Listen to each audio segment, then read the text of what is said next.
Pada video kali ini kita akan bahas tentang fungsi-fungsi yang berlaku pada bilangan kompleks. Nah, misalkan kita punya bilangan kompleks seperti ini, misalkan ada A plus IB atau BI. Jadi ini menunjukkan bahwa B itu adalah bilangan imajiner, yang A adalah realnya. Nah, nilai real plus imajiner ini itu bisa kita anggap bahwa yang real itu merupakan koordinat X dan koefisien dari bilangan imajiner yang B itu adalah koordinat Y. Jadi kalau kita menulis A plus IB berarti sama aja dengan A, B kalau kita berbicara tentang koordinat rektangular atau koordinat kartesius. Jadi sumbu X-nya adalah yang nilai realnya, koordinat Y itu adalah nilai dari imajinernya. Nah, di samping kita bisa menggunakan koordinat rektangular atau koordinat kartesius, kita juga bisa menggunakan koordinat polar. Koordinat polar itu cara penulisannya seperti ini. Jadi M itu adalah magnitud atau panjangnya, dan theta itu adalah sudut yang diukur dari sumbu X, dari sumbu datarnya. Jadi magnitud, sudutnya berapa. Nah, itu adalah dinamakan koordinat polar. M-nya adalah magnitud dan theta-nya itu adalah sudut terhadap sumbu X. Nah, kita bisa mengkonversi dari koordinat polar menuju koordinat rektangular itu dengan cara menggunakan sin cos, di mana A itu adalah M cos theta dan B adalah M sin theta. Nah, A dan B itu kalau kita hubungan dengan bilangan kompleks berarti A-nya atau M cos theta-nya itu adalah realnya dan M sin theta itu adalah B, yaitu koefisien bilangan kompleksnya. Ini ada tiga cara menggambarkan posisi atau koordinat suatu titik secara dua dimensi. Yang pertama dengan koordinat polar, magnitud, sudut, kemudian koordinat rektangular yaitu X, Y, dan dengan bilangan kompleks yaitu real plus imajiner, di mana realnya itu adalah M cos theta-nya, sumbu datarnya atau X-nya, dan imajinernya itu adalah M sin theta-nya atau koordinat Y-nya. Nah, sekarang kita bahas fungsi-fungsi apa aja yang berkaitan dengan bilangan kompleks dalam MATLAB. Misalkan kita punya bilangan kompleks seperti ini, X sama dengan A plus B kalikan I imajiner, I atau J sama aja ya. Nah, kalau kita gunakan fungsi ABS X itu nanti itu akan hasilnya itu adalah magnitud dari koordinat ini. Jadi magnitud dari A plus B I artinya ya sumbu X kuadrat A kuadrat ditambah B kuadrat di akar. Nah, itu adalah magnitud atau panjangnya. Kita bisa gunakan fungsi absolute X. Nah, kemudian kalau kita pengen mengetahui sudut yang terbentuk akibat A koordinat ini, jadi ini koordinat X-nya adalah A, koordinat B-nya adalah koordinat X-nya adalah A, koordinat Y-nya adalah B. Nah, kita bisa menghitung sudutnya, sudut terhadap vektor ini, vektor A, B ini. Itu dengan fungsi angle. Gimana? Angle X. Ini adalah menghitung sudut theta ini. Jadi magnitud berapa sudut yang dibentuk, arah magnitudnya terhadap sumbu X-nya. Kita bisa gunakan absolut untuk magnitud dan untuk sudutnya kita bisa gunakan angle X. Kemudian fungsi-fungsi yang lain adalah real. Kalau kita punya variabel X yang dimana terdiri dari real dan imajiner, kalau kita ketik real X berarti nanti yang muncul adalah koefisien realnya yaitu A. Kalau kita ketik image X berarti nanti yang muncul adalah koefisien imajinernya yaitu B. Nah, kalau kita mengetik konjugat X, konjugat bilangan kompleks berarti realnya tetap, imajinernya adalah berlawanan. Kalau ini plus BI itu akan menjadi min BI. Itu adalah arti dari konjugat. Nah, sekarang kita praktekkan gimana caranya. Kita coba ya X. Kita coba yang ini dulu. Misalkan kita punya X sama dengan 3 plus 4I. X itu adalah 3 plus 4 imajiner, artinya sumbu X nya adalah 3, sumbu Y nya adalah 4, 3,4. Itu kalau kita gunakan koordinat kartesius. Nah, sekarang kalau kita ketik absolute X, ABS X berarti akan menghitung magnitudenya, yaitu 5, yaitu 3 kuadrat ditambah 4 kuadrat di akar.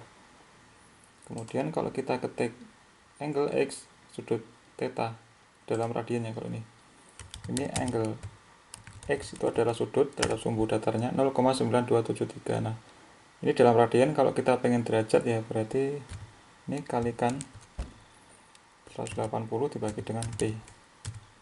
Nah, 53 derajat. Sudah benar ya, 34 garis miringnya 5, maka sudutnya adalah 35 derajat.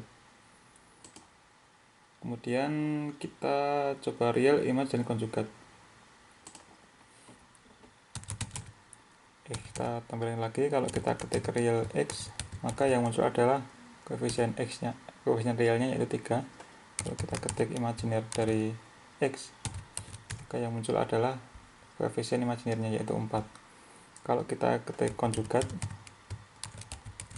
berarti realnya tetap, ini lawannya imajiner yaitu dari plus 4 menjadi minus 4.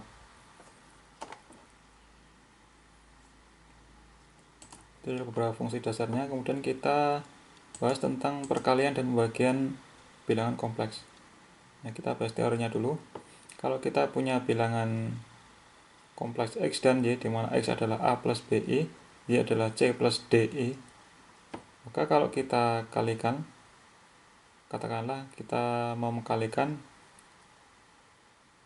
X dan Y itu dalam variabel Z, jadi Z itu adalah perkalian antara X dan Y, maka rumusnya adalah ini.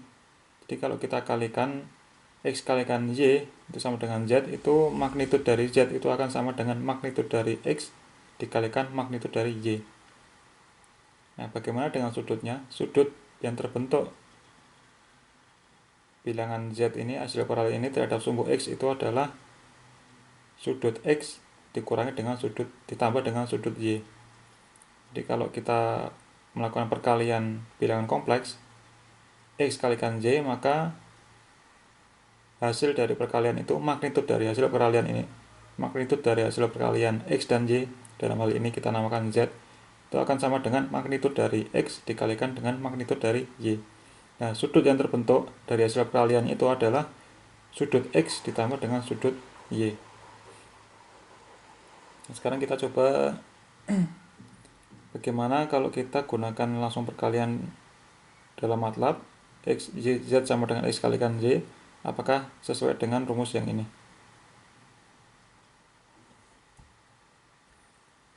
Kita tulis X adalah min 3 plus 4I.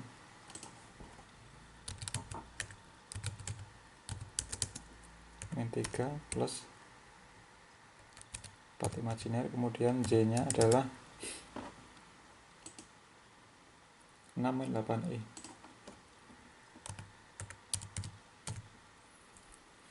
Nah, kita ketik Z itu perkalian dari X dan Y. Nah, X kalikan Y itu ketemunya adalah 14 real plus 48 imajiner.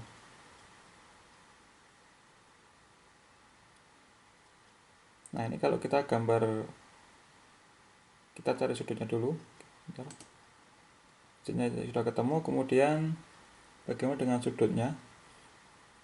Sudut yang terbentuk akibat perkalian X dan Y, dalam kata lain sudut Z nya terhadap sumbu X nya, kita bisa gunakan tadi ya, rumus ini, angle.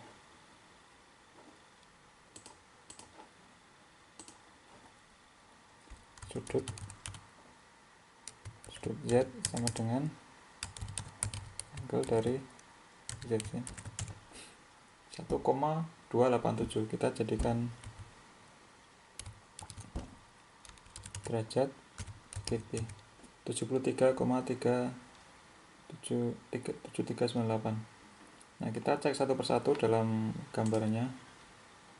Nah, ini misalkan yang merah itu adalah X, yaitu min 3 plus 4I. Sumbu ini 0,0 nya di sini. 0,0, kemudian ya x min 3 berarti ke kiri, plus 4i berarti dia ke atas, positif 4 berarti ini ke sini 3 min 3 real tambah 4i berarti ini adalah x nya. Nah magnitude x adalah 5 karena 3 kuadrat tambah 4 kuadrat di akar. Kemudian yang y itu yang biru ini yaitu 6 min 8i. Kita cek bener nggak, y nya adalah 6 min 8i, bener. Jadi yang y itu ke kanan 6, ke bawah 8, ini adalah y, magnitudenya adalah 10. Kalau 6 kuadrat tambah 8 kuadrat di akar adalah 10. Nah dari hasil perkalian itu ketemu sesuai dengan di MATLAB, langsung kita ketemu. Nanti kita cek dengan rumus dasar tadi dengan magnitudenya. Nah ketemu perkalian x dan y itu ketemu z, yaitu 14 positif, realnya positif, berarti x nya 14 dan y nya adalah 48. Nah ini sudah gambar. Ini adalah x kalikan y, yaitu ke kanan 14, ini kanan 14, dari sini ke sini 14, ke atas adalah 48. Nah jadi ini yang ungu ini adalah hasil perkalian antara x dengan y. Yang ungu adalah x kalikan y. Jadi hasilnya x nya 14 realnya, imajinernya adalah 48. Nah ini kalau kita cek sudutnya itu adalah 74. Hasil peralihan sudutnya adalah 74.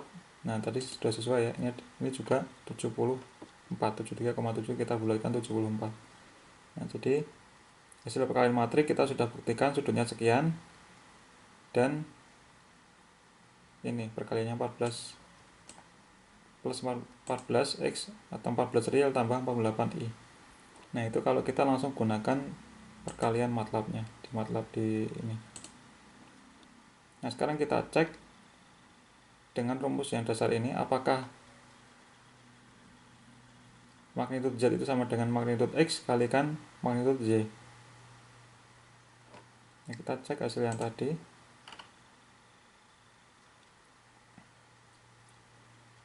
Magnitude z itu kan berarti absolutnya dari z itu adalah 50. Kita cek di sini. Ini juga real 50, jadi panjang yang ungu ini adalah 50, magnitudenya 50. Nah sekarang kita cek apakah 50 itu merupakan perkalian dari magnitude x plus magnitude y. Karena sesuai dengan rumus dasarnya, magnitude z itu sama dengan magnitude x kalikan magnitude y. Tadi kan kita langsung gunakan rumus di MATLAB. Nanti kita cek sesuai dengan teori ini, apakah magnitude z itu sama dengan magnitude x kalikan magnitude y. Kita cek. Nah, kita ketemu magnitude z adalah 50. Sekarang kita pakai variabel yang sama, nggak apa-apa. Itu adalah magnitude x kalikan magnitude y. Kita sama. Nah terbukti sama ya. Jadi kita gunakan perkalian di MATLAB langsung, kita kalikan dengan teori, yaitu magnitude z sama dengan magnitude x kalikan magnitude y. Kemudian kalau di teori sudut yang terbentuk vektor z itu adalah sudut x tambah sudut y. Nah sedangkan tadi sesuai dengan di MATLAB sudutnya itu adalah 73. Kita gambarkan di sini juga 73, 74 ya, 74. Apakah itu sesuai dengan teorinya? Kita cek. Jadi sudut z itu apakah sama dengan sudut x ditambah dengan angle ya, angle y. Nah kita jadikan derajat bagi b. Oh sorry, ini harusnya kasih kurung ya.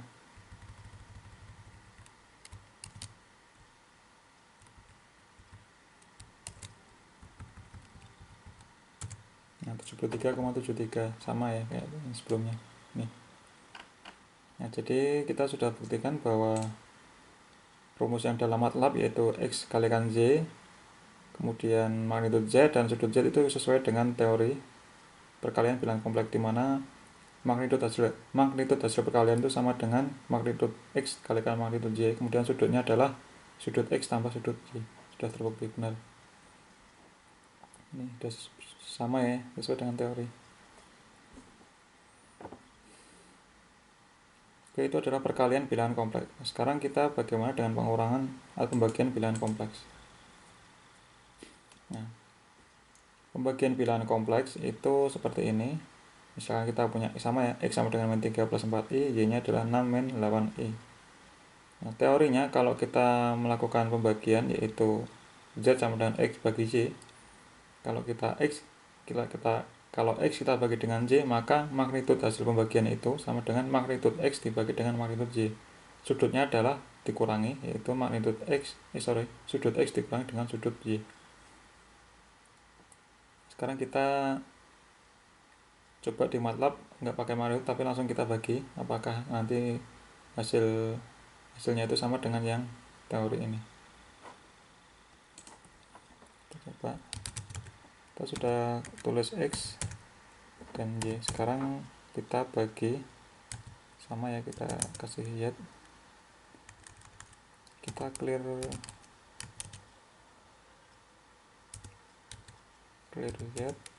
clear dulu, kita hapus dulu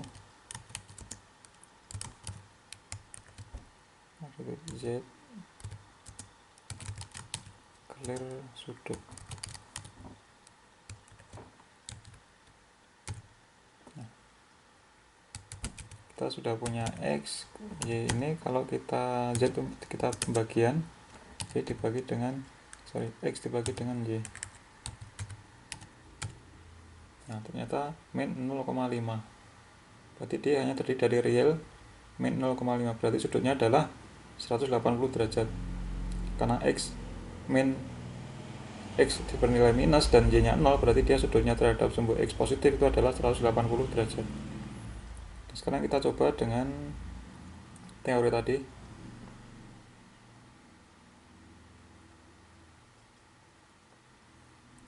Nah, magnitudo dari Z, kita ketik magnitudo Y dulu.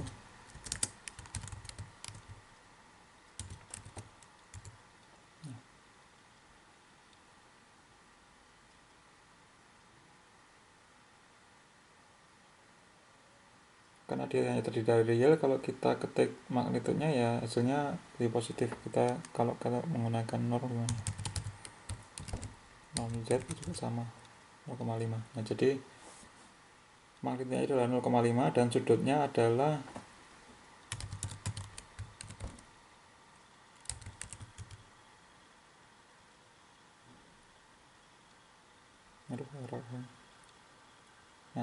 sudutnya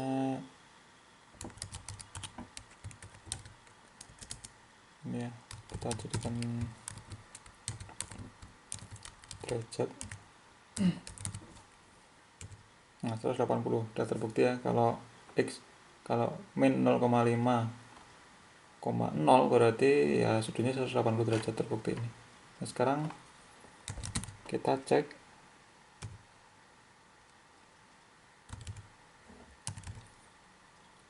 Z terus sudut Z.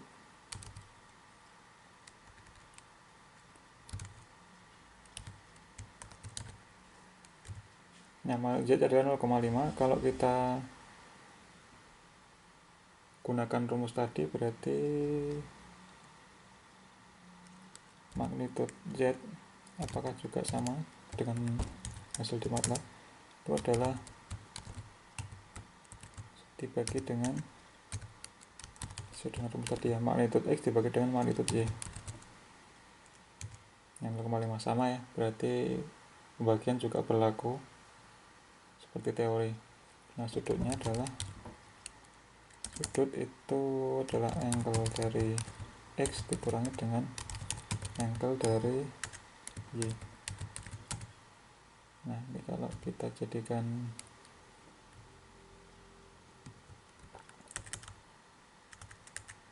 dengan derajat. Nah, sama 180.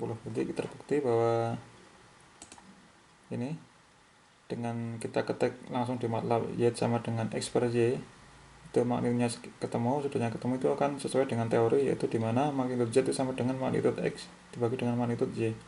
Nah, sudutnya juga sesuai sudut dari MATLAB ini. Langsung kita dari pembagian pilihan kompleks di MATLAB dengan z sama dengan x per y, itu sudutnya juga terbukti sama dengan teori, yaitu sudut x dibagi dengan itu kurangi dengan sudut y.